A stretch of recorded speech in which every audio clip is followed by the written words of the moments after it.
Why are you reforming Libor now? Because we've observed over the period since Libor was, in a sense, reset post the crisis, that the assumption behind that resetting was that the transactions in bank funding would re-emerge, but they haven't. So the assumption that we have a market in money, as it were, which will support Libor hasn't happened. And so the current structure, in a sense, depends excessively, in our view, on expert judgment by the submitting banks, which, by the way, I mean, they do well. And I was very careful this morning to say this is not another scandal. This is about the long-term sustainability of the structure. Right, but so if the structure is unsustainable, why keep it on for another 4 years? Are you concerned that you're keeping it on for too long? Well, two things there. One, the reason we have to have that is the transition to the new world, because obviously we have to have interest rate benchmarks, and we have to have interest rate benchmarks that both, in a sense, represent pure interest rate risk and the bank risk element as well. So we need that period of time to make the transition.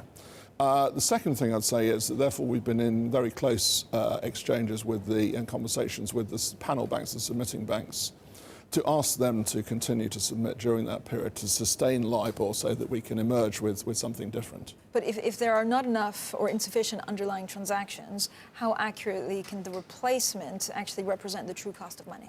Well, the replacements are, and each country, by the way, and each authority, each central bank is closely involved in that. And you've had announcements both from the Bank of England and the Federal Reserve in the last few months on that. And this is part of the overall structure of the work. So the replacements are based on much more active markets in that sense. So that this is very much a shifting towards transactions-based markets where the transactions can be found, and then how the transition will be done. Can you verify that these submitters aren't just making up rates?